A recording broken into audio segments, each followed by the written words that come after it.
God of grace and glory, we give your name honor and praise for allowing us to gather in what we deem today as sacred space.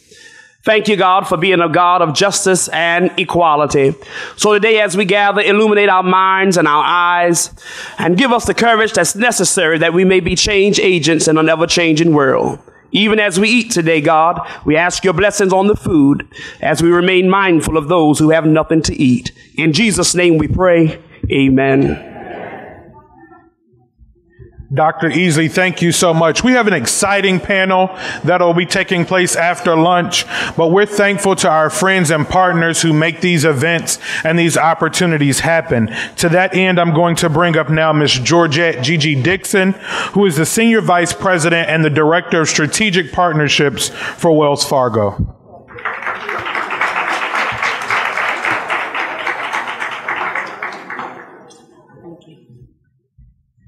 Thank you, Sammy, and good afternoon, everyone. Good afternoon. I just want to say it's really an honor and a privilege always to come before the NAACP family, and even so to be a part of that family and to have been a part of that family since I was about 11 years old.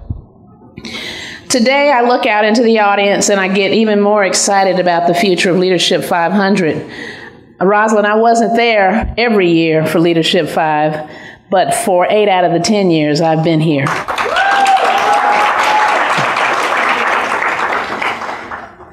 Before I give remarks, I just want to make a statement on behalf of the Special Contributions Fund Board of Trustees, who there are members here with you this weekend, and that statement is that we really do need to focus on supporting the NAACP. I happen to serve as the chair of the Development Committee on that board. That is the fundraising committee.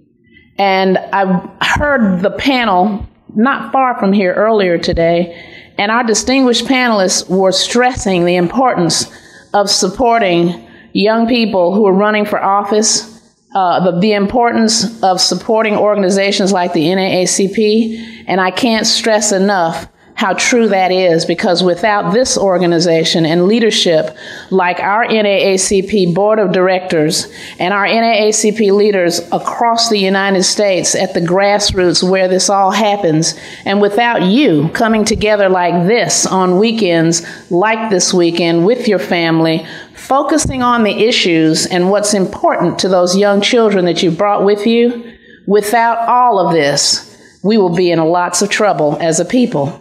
And so what I would say to you, off script, not as Wells Fargo, but as Gigi and the Special Contributions Board chairman of the fundraising or fund development committee, is make sure you're giving to the NAACP, because the NAACP has given and will continue to give to you. And so now for my sponsor remarks. Good morning or good afternoon. It's wonderful to be back here again, and I'd like to say hello to Chairwoman Brock. Thank you so much for this vision, and Michael Turner, thank you so much for this wonderful vision and this opportunity to come together with Leadership 500.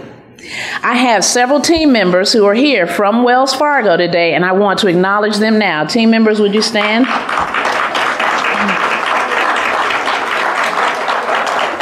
Thank you. Our Wells Fargo team members love to come together and to bring information and access to you. And so we have a table out front over on the other side of this ballroom floor of the hotel where team members can talk to you about financial services, can answer any of your questions that you have about Wells Fargo, and we've got some nice items that you can take home with you as well. Please take advantage of that. Now, I also want to say that NAACP and Wells Fargo has had a very long-standing relationship. Our partnership is committed to making a difference in our communities, and we couldn't do that without our engagement with what we know at Wells Fargo as the nation's oldest and most respected civil rights organization. So it's always a privilege for us to bring resources and bring our team members to the table. When it comes to standing up for civil rights and social justice, we've made great progress. However, I want to make sure that we remember, because sometimes we see things in the headline that says that that's in doubt. that we should be in doubt of how far we've come. Well, we should be aware of how far we've come, and we should also be aware of how far we have yet to go. Unfortunately, there are plenty of reminders out there of just how far we have to go, like the remarks that were made by the owner of the Los Angeles Clippers. We're made aware of just how much work we have to do.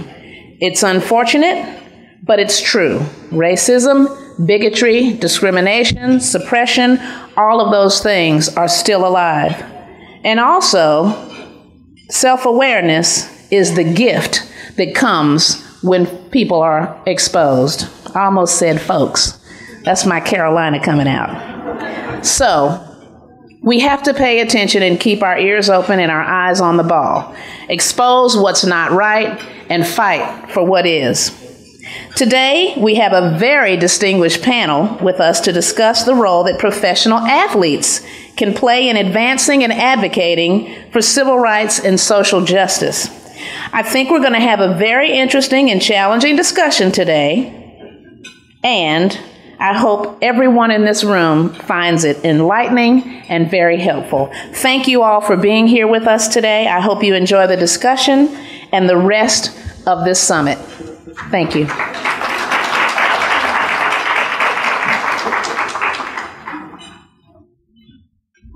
In addition to Wells Fargo, we have another partner and friend who helped make this afternoon possible for us. I'm going to invite now Ms. Keisha Boyd, the Executive Director of Multicultural Comcast Services for Comcast NBC Universal.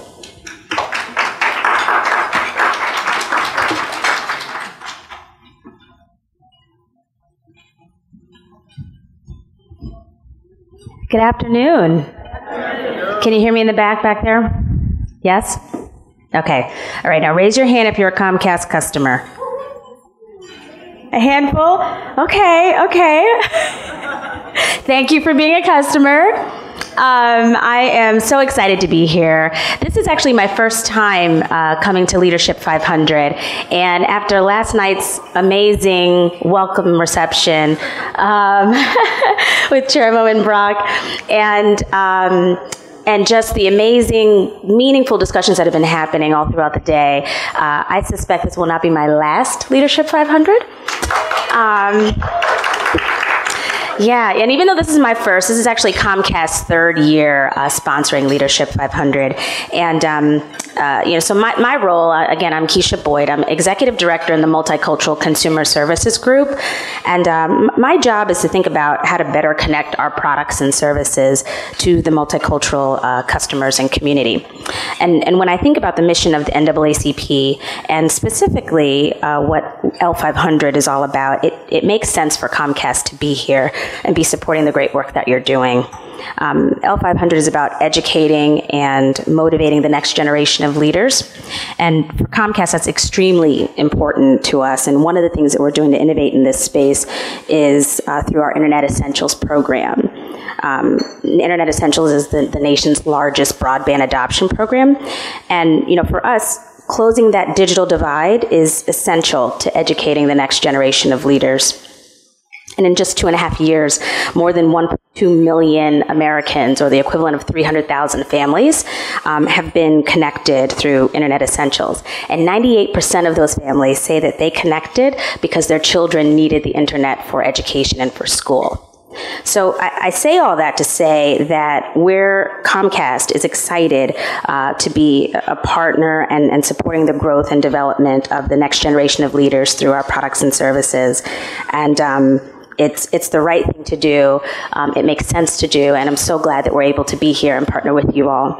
I'll be on a panel later today talking about technology and social media. I hope to see you there. Thank you again, Chairwoman Brock, and everyone for allowing us to be here and support your great work. Please enjoy your lunch and the panel afterwards. Thank you.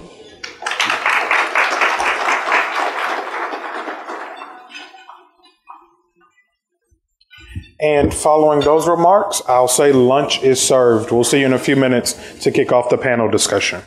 Our moderator for this afternoon is a great gentleman. I had the opportunity to have conversation with him this morning, and he's passionate not only about civil rights, but about making sure that we do what we need to do to look out for our community. I'd like to bring to the stage our moderator for the afternoon. He serves as the National Sales Manager for Sports Arenas and Casinos for Miller Coors. Please help me welcome Mr. Ron Freeman.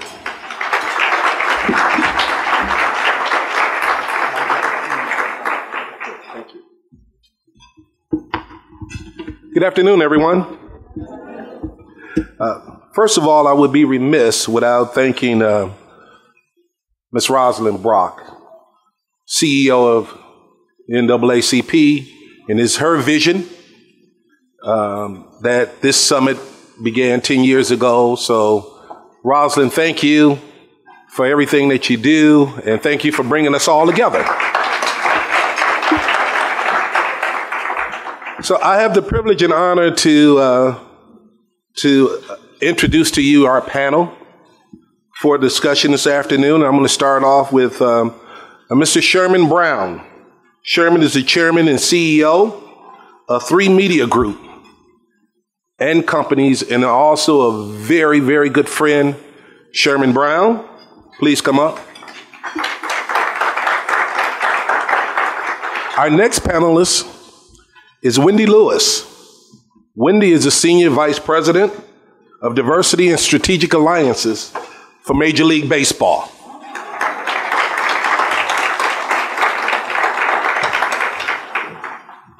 Next panelist is Tamika Williams. Tamika is a former WNBA basketball player and also is a commentator for ESPN.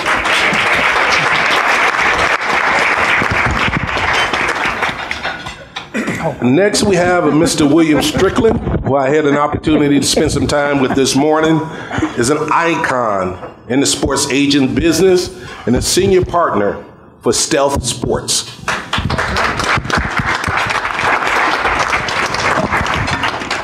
And finally, we have Mr. George Tinsley. George is a former NBA basketball player and also a very, very strong and capable entrepreneur that will sure serve as a beacon for us to learn more about what we need to do with the NAACP and entrepreneurship. So this is our panel, folks.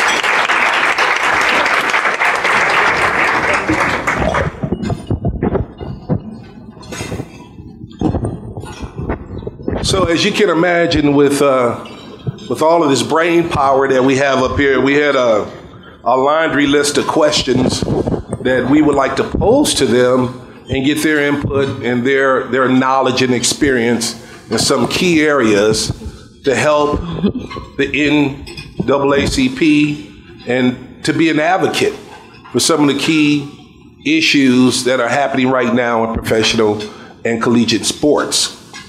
So we're going to start out.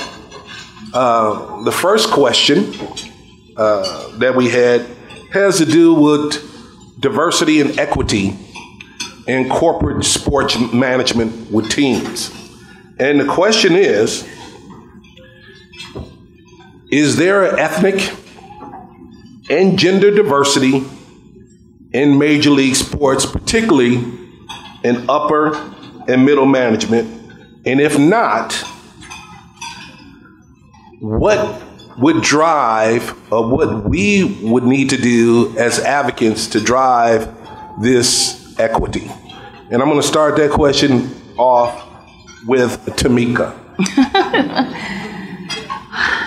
I think I might have to hold this if you guys can't hear me. I'm going to get to moving my hands. I think with that question, especially coming from the WNBA, this is a league, everybody has to start somewhere. But when you look at our leadership there, it is all women, mostly.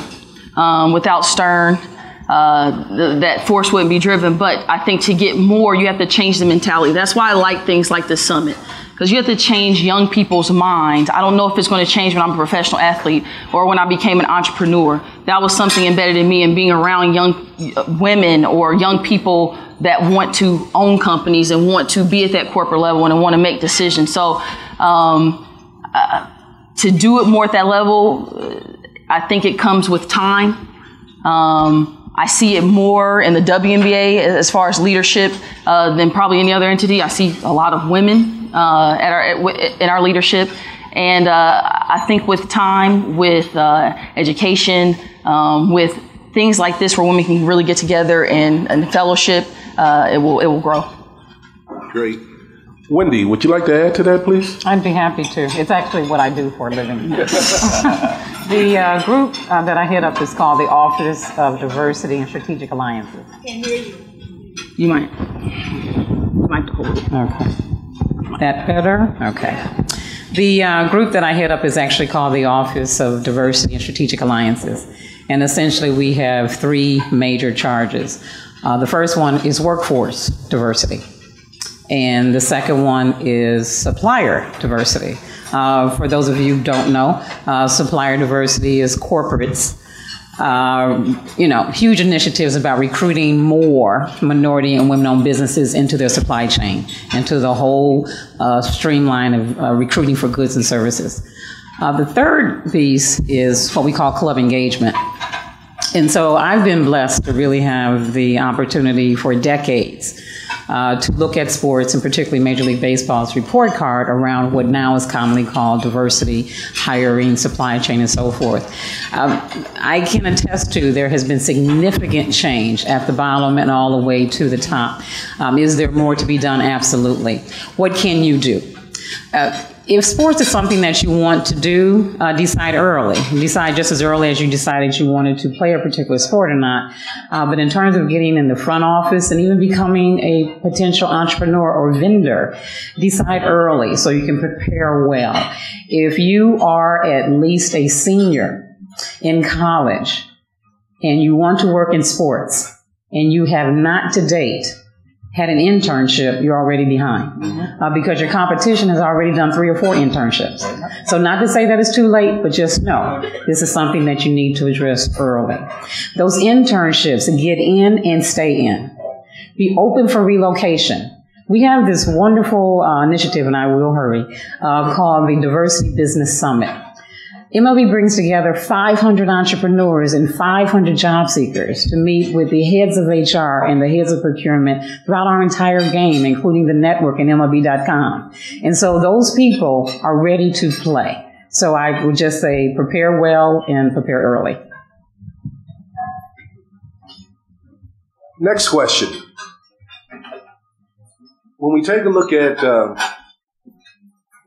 active and retired professional athletes and their foundations, and we all know that they have different foundations. As the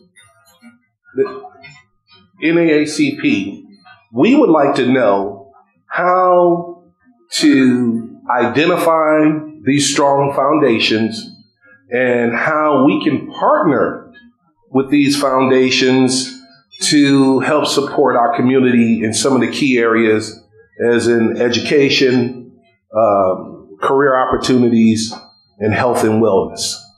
So that question I'm going to direct first to Mr. Tinsley. Well, I would suggest that from a local standpoint, the local membership should seek out those associations, the NBA Retired Players Association, NBA Active Players Association, and other associations that have memberships in your area, in your local area, and recruit those individuals to be a part of your mission, be a part of your organization if they're not already, and get them actively involved. Our national association should partner with the associations that are out there. To make sure that the agendas are on the same path and see where there can be synergy that would help work towards both mission statements and understanding the things that are going on within the league, within the retired association. So that would be my first suggestion. Bill, would you like to add to that, please? Yeah, I, as someone who's represented athletes for over 30 years, I have found it problematic in terms of the organizations, the people, the efforts that have approached the athletes I've been involved with in terms of their foundations, because there's not an appreciation of how to distinguish yourself. You come in, a lot of times people will come in asking for the same thing, nothing special about what they're asking for, it's just a straight money grab. It's the way, as a gatekeeper, I look at it. So I start looking for what is the real agenda, what is the synergy between what the athlete is trying to accomplish through the foundation vis-a-vis what the organization is trying to accomplish. And a lot of times that can make the nexus that forms a relationship. But a lot of times people just come in and ask for money. And you've got to understand there's 50 million people asking for money. Sherman? I agree with both George and Bill. I think from the macro,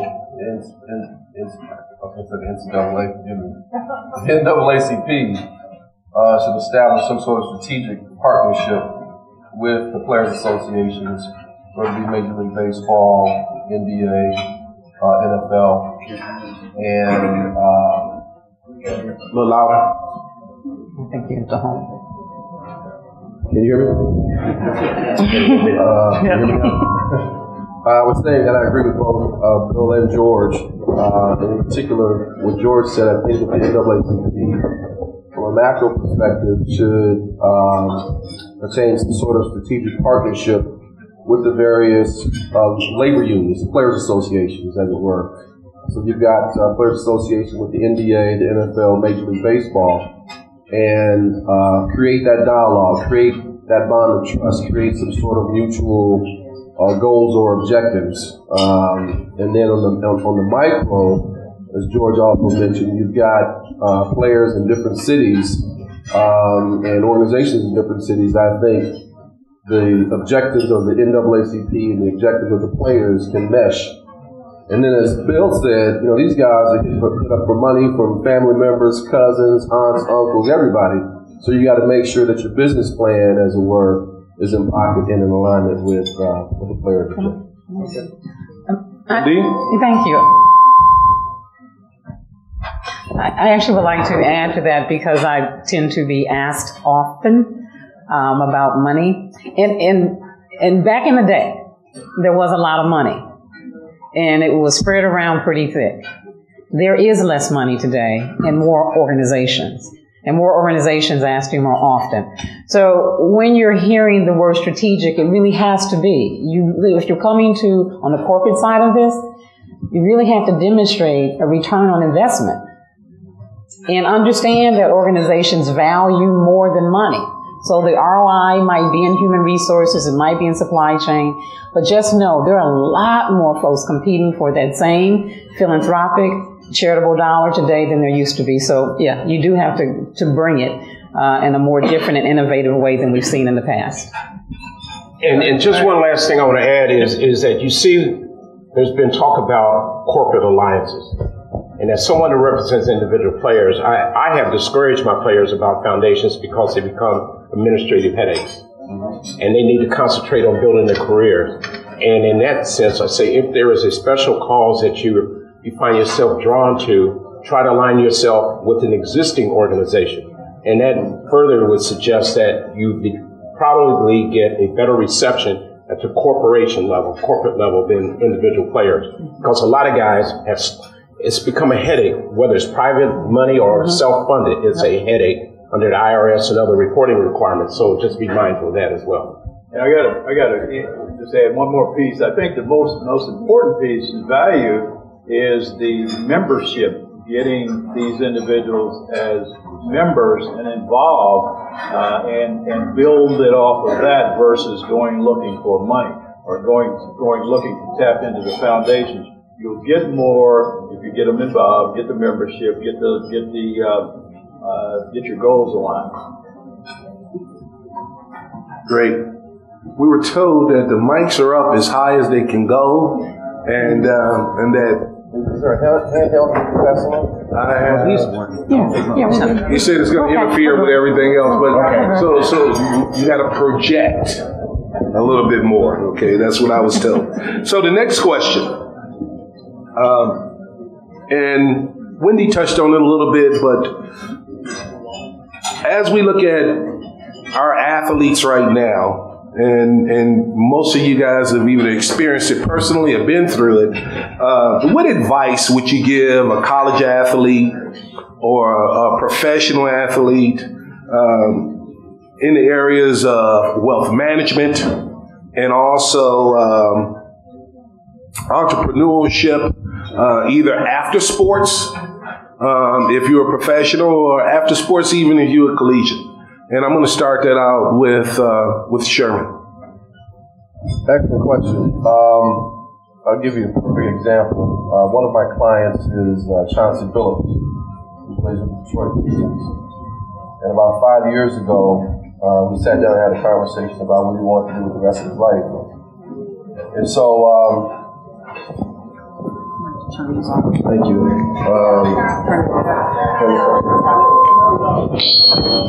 Take care. Thank you.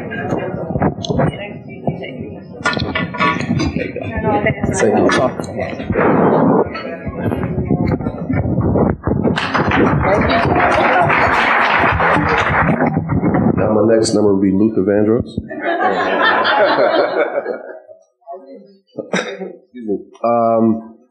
So the first thing that we kind of recognize is we know what we don't know, and so we began talking to different folks like Magic Johnson, and I even had a chance to spend some time with Mr. Tinsley down at his offices talking about the fast food business, and then there's one of Mr. Tinsley's partner, a gentleman by the name of Junior Bridgman.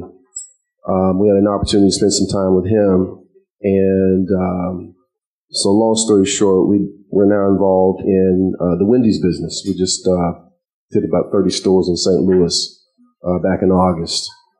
But the beginning of that is understanding what you don't know and talking to people who are experts and who are proven. They've got track records, they've got integrity, and having that conversation. And then lastly, one of the prerequisites that Mr. Bridgman required from Chauncey was that you've got to get into the stores. You got to learn the business.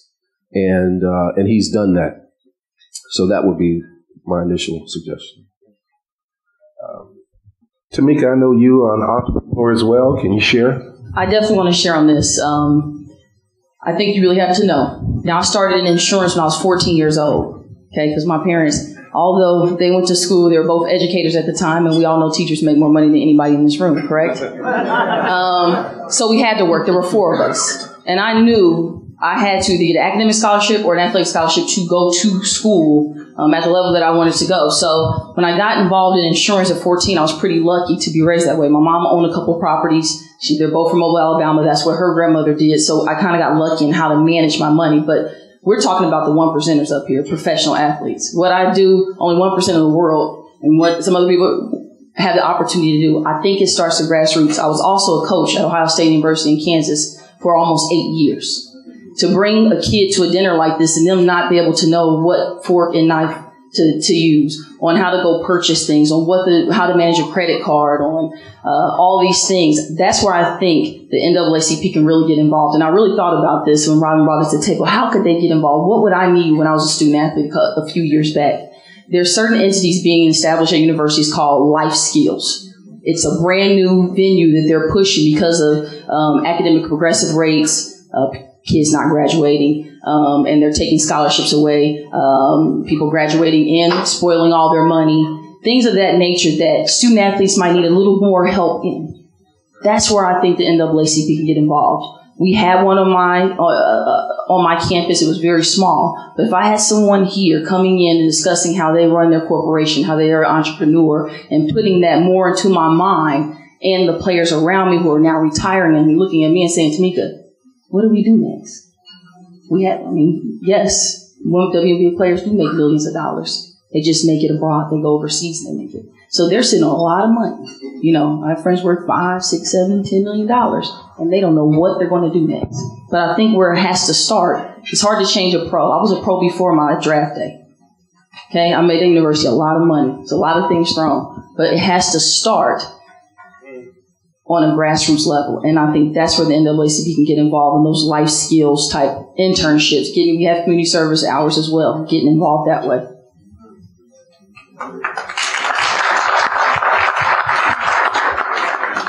George, I know you do a lot in this area as well. Can you share your thoughts, please? Well, I think education is the key thing here, that you're exposed to the academic side of the world, which opens the door for learning in other different venues. Exposure to people like you that are successful, that are doing things, that always motivates and gets you, it gets our young interested. I see in the youth that I deal with, wide-eyed and eager, but they just don't know until you actually take them by the hand and show them that you can do it. And in my industry of food and beverage, a lot of our youth don't really want to go in that area, but you have to teach them that there's money to be made. You can take care of your family. You can grow, and you can give back to the communities that you do business in. And so focusing on education, networking, internships, anything that will give exposure to the next level. And understanding that you have to trust. The beautiful thing that I heard Sherman mention down there was that Chauncey Billups, who is one of the younger players, actually trusted and Sherman and Junior to actually talk about a business deal. And that's something that we as a race haven't done a lot of. And that's that there's a lot of successful athletes. There's a lot of focus on those who are not successful. There's a lot of successful athletes who are doing things and doing it big and doing it below the radar screen. So, but education is basically where it all starts. You've got to have that education. Ron, can I interject one thing, please? Mentorship can't be, and I don't want to embarrass Bill, but I remember this is how I met Bill. I was a young buck back in the day, and I was a member of an organization called BSLO, Black Entertainment Sports Lawyers Association, and we had our annual convention in Cancun. And this is back in the 90s, and Bill was a guest speaker, a panelist, much like what we are today. And I said, man, before this guy leaves, I got to get a hold of him. And I didn't have an opportunity to catch him, but on our way out in customs, he was standing in front of me. So I tapped him on the shoulder to introduce myself. I said, do you mind if I call you sometime? And Bill truly is an icon in the sports representation business. And I tell you, throughout all of those years, whenever I called him, he's responded to every single phone call. He's given his time, his energy, his creativity, brokered relationships, and the list goes on and on. So publicly, I say thank you, Bill. And we need more Bill Stricklands. So if you get an opportunity to find, and the interesting thing about it is if you ask people like Bill, they say yes. But what we have a hard time doing is asking for help. Great lead in for Bill. No, I'm one that always have said to my guys that you need to take advantage of the access and visibility that you enjoy while you're an athlete, and build the bridges that you'll need, because if you have an average career, that means 5 or 6 years. If you're blessed to have a longer career, you'll be less than 35, certainly less than 40 years old. You've got the rest of your life to go. And while today's money that you're seeing provides a lot of discretionary income, and notice I say income, not wealth, income, turn that income into wealth and help them understand that it's something that you've got to work at. George and I know, like Alan Houston is somebody I worked with, and he comes from a family of entrepreneurs. I always, with Alan, had to pull him back because he was always running out there, but I loved it because he was thinking beyond basketball. And that's what we have to engender. And the last thing I'll say in this respect is, you out here have to provide examples. When I am asked, why don't black athletes get involved with this or give more of that, I know a lot of times there's a lot going on. I worked with Michael Jordan 8 years. I know what Michael was doing quietly. He had to do it quietly because everybody would come at him with different things. But his parents provided him with an example of what he needs to do beyond playing basketball. He went back and got his degree. He didn't have to. He was going to be set. But he felt in education, as George said, was important. There's a number of them. James Worthy, another one, went back. Adrian Dantley went back. Guys are going back because they can appreciate the value of education. But when you ask about why don't they do more, if you're among the best and brightest from our communities, and these young men are coming out of our communities, and you're not providing examples for them to look at it, follow, and gain confidence from, then it's not just the athletes that are not doing the job. And so I just encourage all of you, be mindful of the fact that you have to set examples for your own kids. It starts right there. Good job. Okay, next question. There's been a lot of activity and conversation about this for a long period of time. It's heating up over the last year or so, and that's about pay for college athletes. We got some passion behind this one, and we're going to start out. Let's start with Wendy and get her viewpoint on it. I'm going to be very neutral on this, to be quite honest with you. On the business side, there's without a doubt, there's been a tremendous revenue stream that's been created from athletes. And I don't want to in any way begrudge the NCAA, but they have some work to do. And this is a social responsible and social irresponsibility item that needs to be addressed. The dichotomy, the gap of players having and have not is absolutely ridiculous. And it needs to be addressed. That I'll say. But also what I want to say to the athlete. When I say get prepared. Clean up your act. And this is what I want to tell you. So many of you have damaged your careers before you even get out of high school. You guys got to knock it off with this social networking stuff. You got to.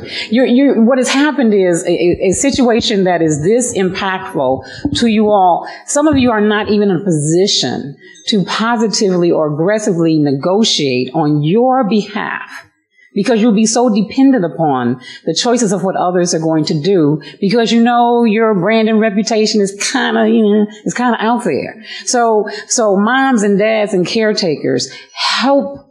NAACP, help get these young people cleaned up. The credit reports, the social networking madness, so that whether you're trying to negotiate, you should be a union or not union, you are in a position to come as an adult to the table and defend your position, whatever that is, whether that is this topic, getting an internship, becoming a franchise owner, investing in one of these folks here.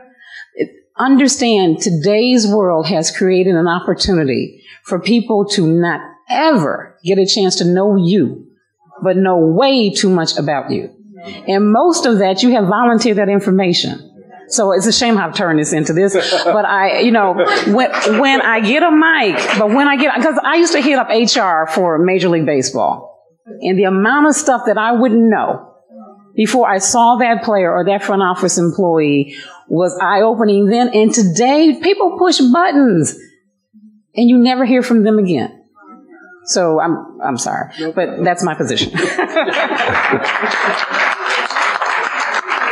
Tamika?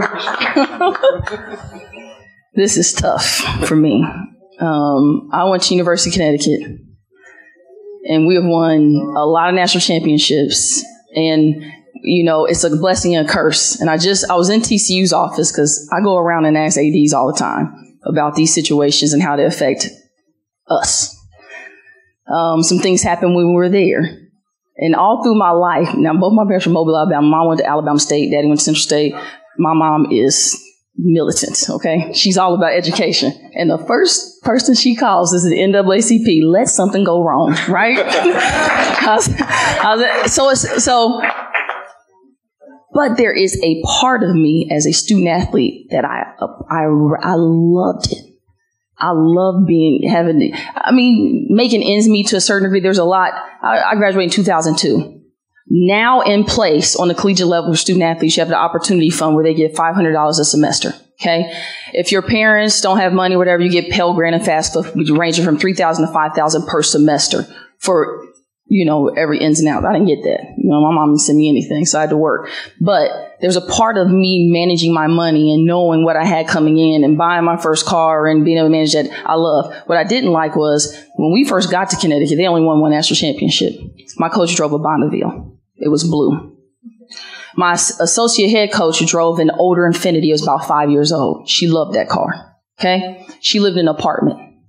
The other two assistants were African-American women. They lived in apartments. They drove just like a Honda, and I forgot what JJ drove. By the time we graduated, we won 2 more national championships.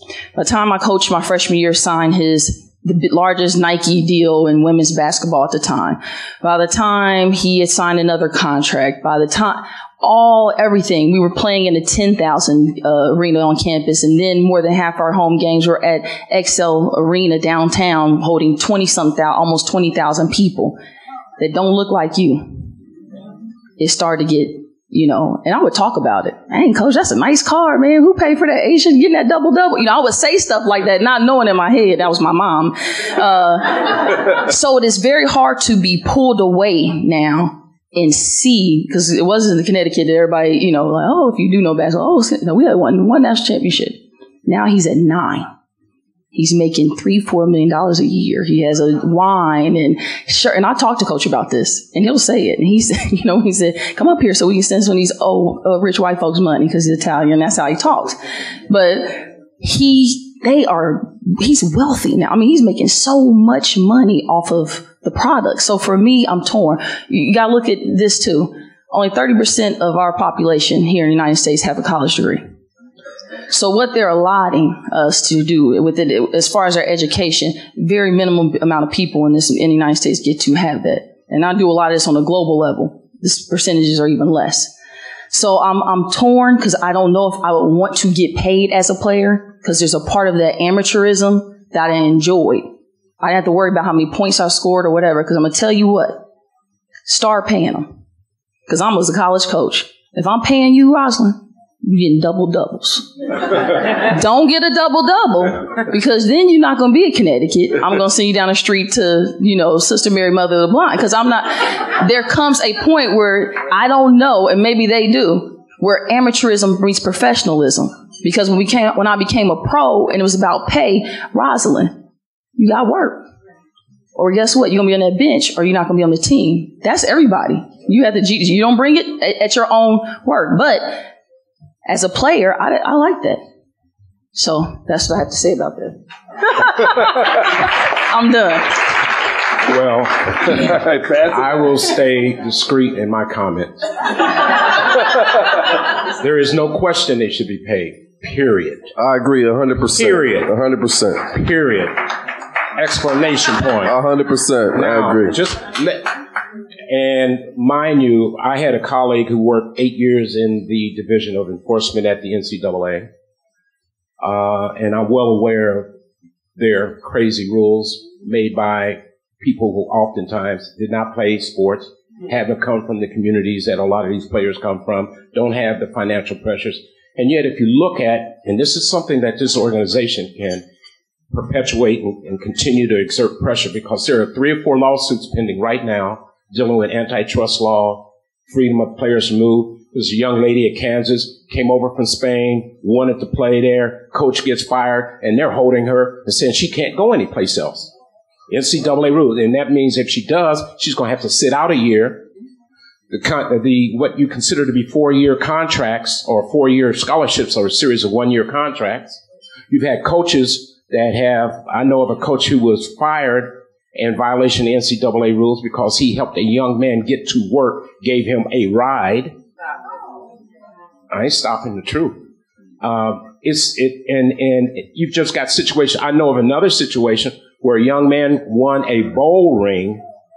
He went out on the field and played football. He won the bowl ring. His mother got into trouble with rent. He tries to sell the ring. They say, you're in violation of NCAA rules. Well, is it his or not?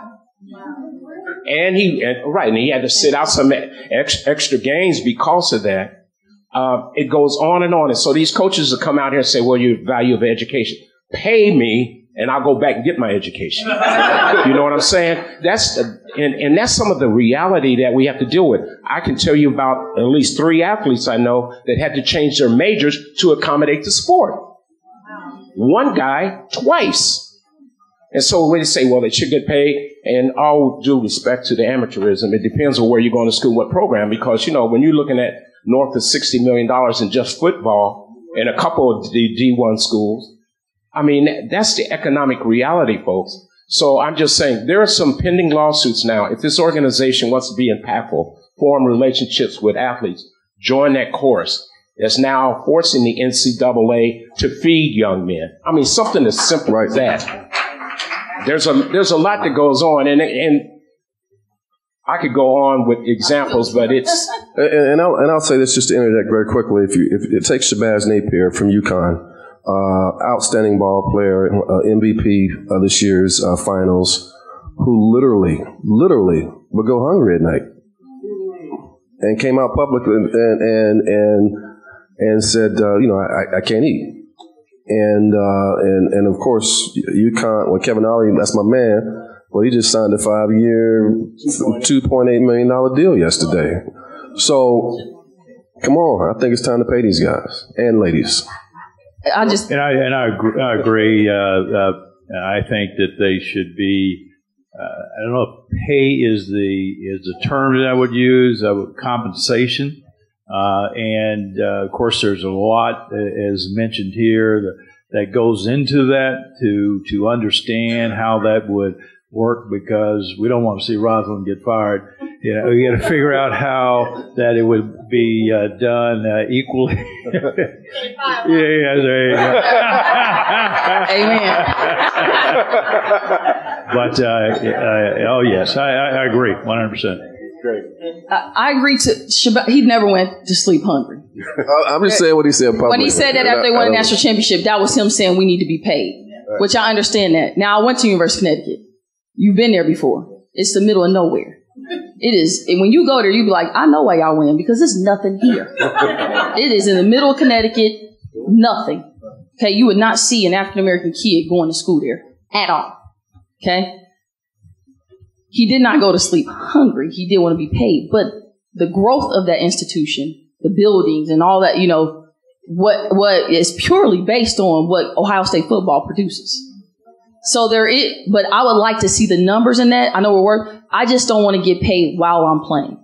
I don't know if I was 18 or 19 years old and want to think, man, I'm going to get that extra $20,000, at the end of the year because I'm here and they're selling my jersey, not with my name on it, of course, right? But they're selling my jersey in our co-op. And I would see stuff like that. So again, there is maybe after you graduate or after you whatever, they set up an annuity or they set up something where it comes back to you. But absolutely, I don't think we would have won national championships if it was about money, because then you have egos. Whoever, being a pro, I'm just saying. I go back and forth. We've heard a bit about your support, and that's beautiful. Your support. That's beautiful. And you can be torn. Everybody doesn't come from that kind of support. Great. Okay, so we've got. Come on, Ron. You got to give us at least 30 more minutes, man. We're just getting started. Oh, and I ain't got to the good question yet. We're going to start taking questions from the floor. I have a question. I want to follow up on the comment about the NAACP working with the league. On May 28th, the NAACP, along with other civil rights leaders, were meeting with NBA Commissioner Adam Silver in response to the Donald Sterling incident. And I just learned that meeting was just canceled. And so we are going to go back to the table to get the meeting held. But my real question is, when we reach out to athletes and ask them to support us, and I'm saying we, the NAACP, we don't hear from them. But we see that they partner with and advertise with organizations like Big Brothers Big Sisters, But in the wake of a Donald Sterling incident, then everybody is raising their hands and saying, where's the NAACP speaking on behalf of the league, the players? And so my question is, it's a two-way street. And, when you need us, you want to call us and say, NAACP, where are you? But when we come and ask for partnerships, and I'm not saying asking for money, but asking for partnerships for you to come out and speak at our banquets or mentor our young people, they don't seem to have the time or the inclination to give back to the nation's oldest and largest civil rights organization, but find maybe pensions to give to big brothers, big sisters, and boys and girls clubs because they may be a little bit more palatable. Can you speak to that, please, Mr. Strickland? Definitely. And I'm not going to be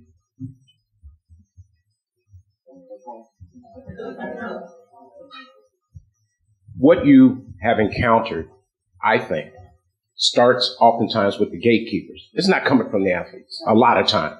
It's who you're going through to get to the athletes. And in this particular situation, I can say for sure, I've never seen the players more galvanized with almost a singular mindset than I have on the heels of Donald Sterling's comments. Even to the point where in the past, where there have been collective bargaining pending, trying to get the players to come together was often difficult because of the economic disparity between the haves and the have-nots that exists within the ranks of the NBA. Your perception, and I mean no disrespect, your perception about this situation and reaching out started in LA, some distance. You need not address that any further. But players are real about their limited lifetime and lifespan of earning. They can see some immediate return and some palatable return from being involved with the Boys and Girls Club. And I dare say that starts with the league's partnership, and the league goes to them about it. And so now you're not coming to a gatekeeper. The league oftentimes is coming directly to them. But oftentimes with the political stuff, and those of you in here that are of the age of the players, and the average age in the NBA right now is around 25, 26 years old, ask yourself, how politically sophisticated are you? And what are you putting at risk by aligning yourself with a certain political thought? I was involved with Michael when he at least was criticized in some quarters for not getting involved with Harvey Gantt, I believe, was trying to become the governor. And his comment was basically, people on both sides of the aisle buy my shoes. Yet he was the first owner to speak up against Donald. Some of this has to involve personal growth. Some of it, as I suggested earlier, was what examples do they see? And then they have to get to a certain maturity and comfort level. I would not stop just because they may not be as responsive as you initially want. But you have to, I think, show, again, alliances where it makes sense. A lot of young men and women, but a lot of the young men are reluctant, if not ill-informed, to get involved with a political process. I think it's a push a lot of times to get them to vote, even for their union leadership. The one silver lining coming out of this Donald Sterling thing is the players are galvanized, and they've been messing around with trying to find an executive director of their own union. And it's been a flawed process. Now it's going to be less so because they're galvanized. So I would encourage you, and I would not suggest that it's a one-way street here. I think it's a part of the education we talked about. It's part of young men growing up and understanding responsibility. It's kind of like growing up and understanding baby mama drama. You got to deal with it. That's a real life thing. And a lot of these young men realize they only have a certain period of time to earn their money. And so they're going to do the things that may help facilitate that and not put it at risk. And political process sometimes gets them to feel like they're putting themselves at risk. Part B of that, and I'll be quick. Can we ask you to help us in the education process? Because can you or are you? I'm asking you on behalf of the board of directors who are seated here and our Special Contribution Fund Board of Trustees, because as we have noted last year with the movie 42, sports and the NAACP in terms of advocacy have always been intertwined. The Jackie Robinson story in terms of breaking the color barrier, also in Olympics when we did this, Black Power, was in the realm of athletics. And so we're asking our athletes to return home to the NAACP and understand that their activism can also help their athleticism. Okay, can I make a quick interjection? And thank you very much for those two questions. Also, to add on what Bill is saying, the athletes of today, it's a different breed of kid. Very urban, single parent homes. So there has to be a better educational or messaging tool from the NAACP for this constituency. So maybe there is a task force to figure out a way to communicate, this is a contemporary organization now. And for example, and I confess, I had no idea until Ron, brought this to mention that this, and I consider myself to be a pretty worldly guy. I didn't know this particular organization existed, the L500. And I said, I won't miss another one.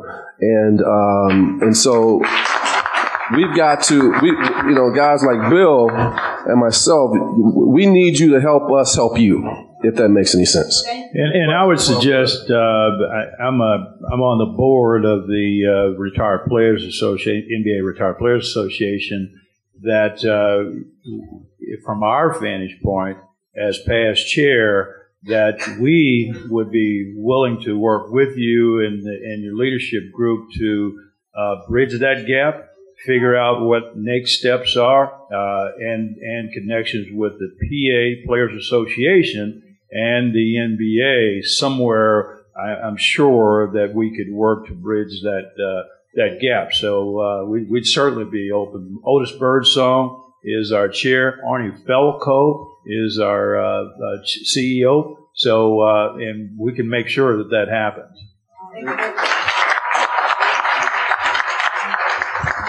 I'm interested in the pay for collegiate athletes and wondering, from my perspective, I have been gifted to have come through college with some really awesome athletes, Richard Dent and Brian Ransom and Mike Jones, and these are my personal friends, and I've watched them through the sport and after, and honestly, there should be some equity, some kind of pay equity for the players and what they do for these colleges and universities.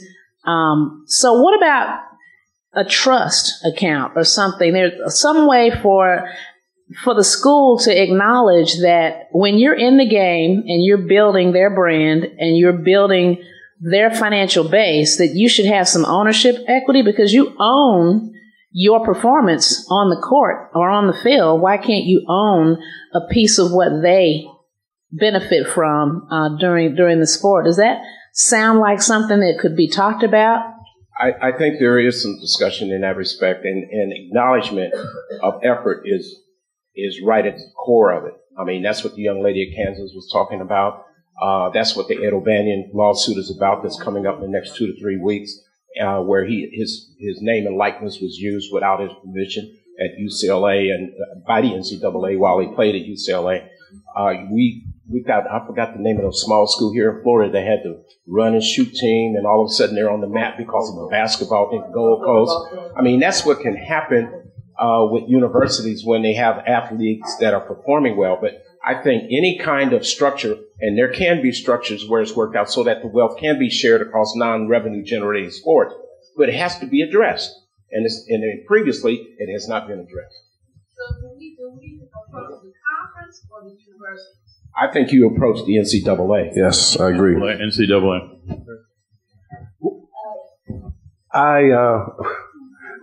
We got to wrap it up, unfortunately. Following back what Chairman Brock said, at one point we had David Stern on the board of the NAACP, an actual board member. And I come out of New York where Hunter lived, and you're right about the local.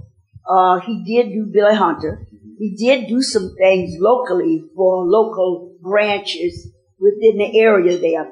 I think following up with Chairman Brock, what she's seeing especially, and I think you're absolutely right about the players we have today, that in the time when David Stern was on this national board, there was a different kind of, I think if you look at Jackie Robinson now, I mean, when he came along, Jackie was out of a different kind of setting.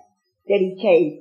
And I think what Chairman Brock was saying and what you have offered is what we need to work on with these young men and women who are coming out. They don't have what the old time, not only in age, but when you came along and the history.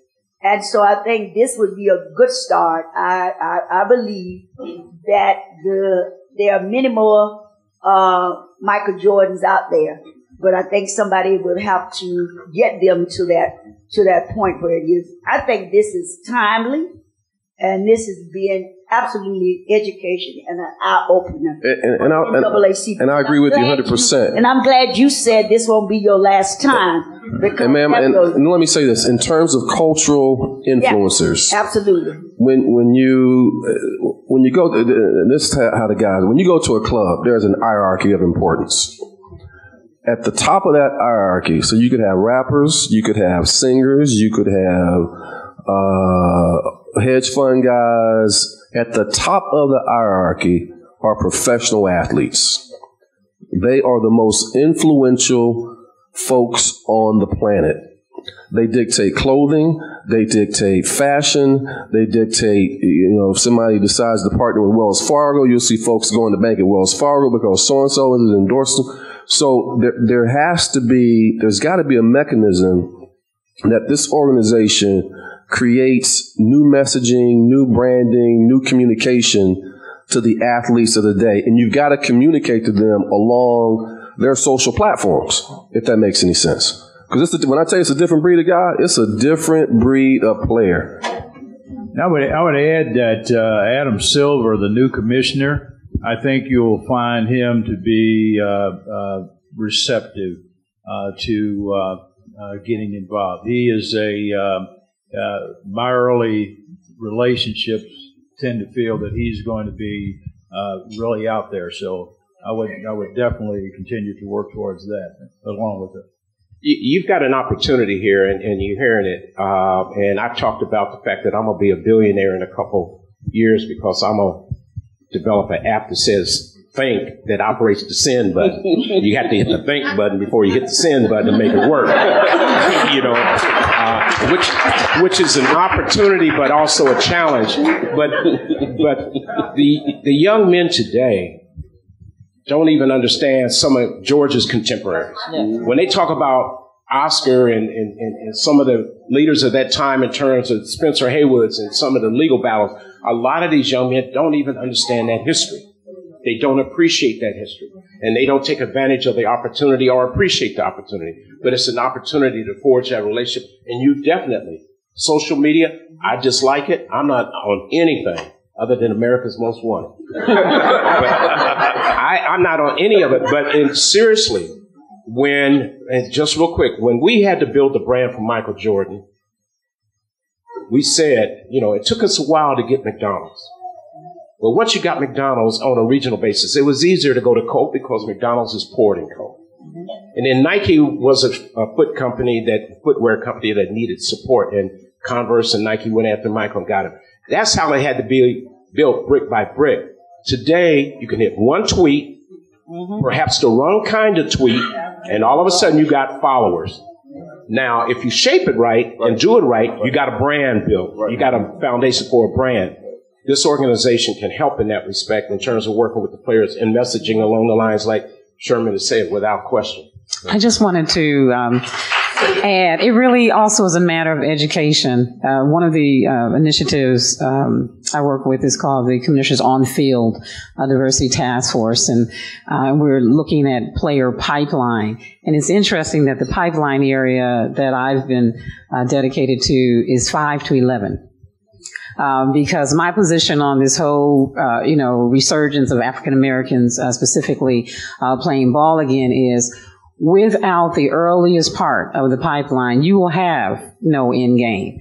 And so it's interesting how we are addressing the needs of the 5-year-old.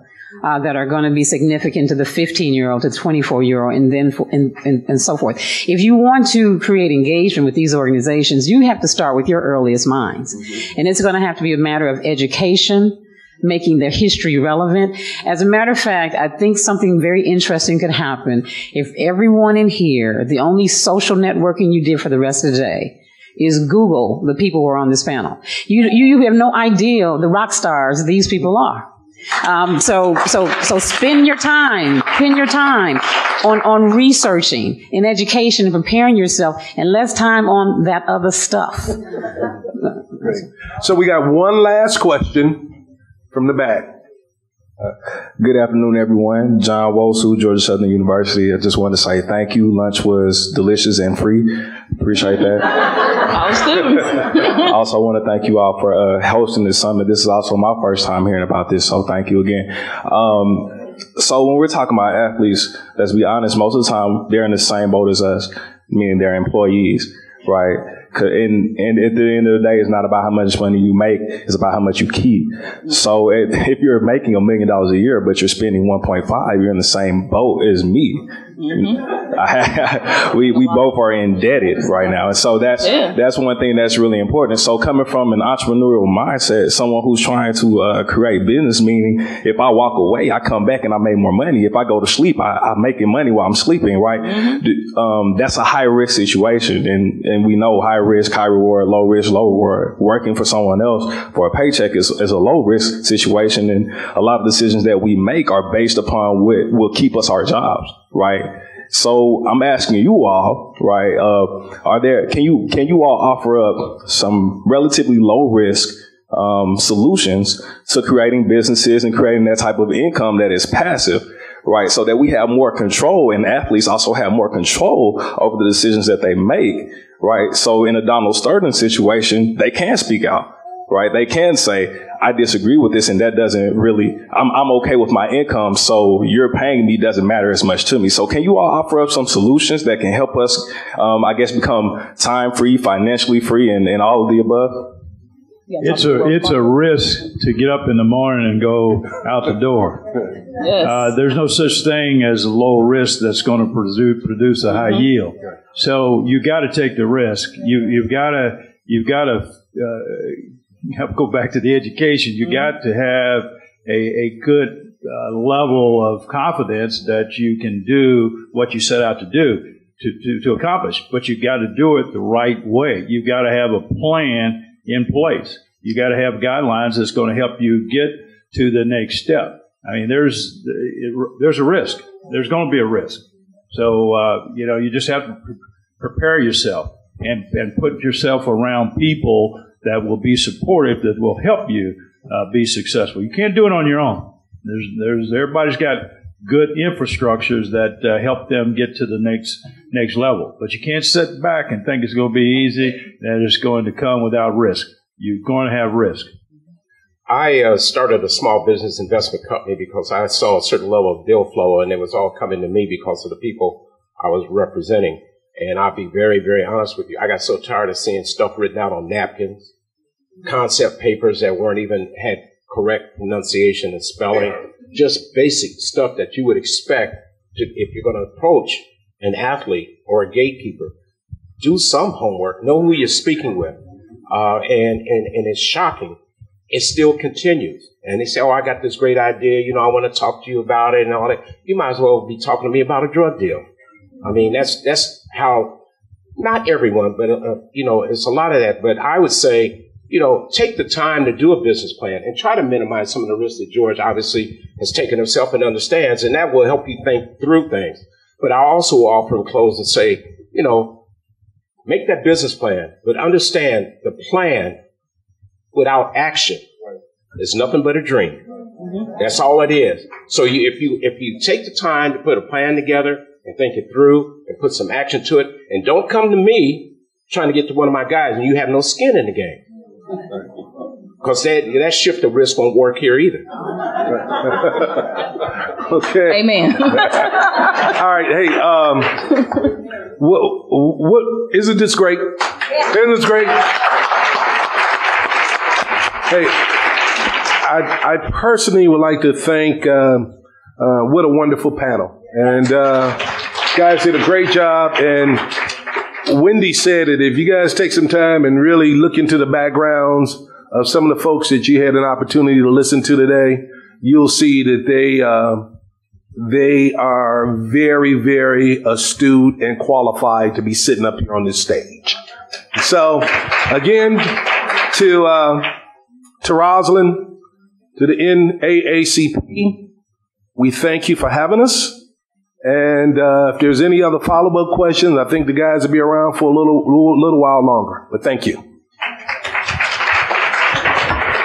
One more time, can we give it up for this panel?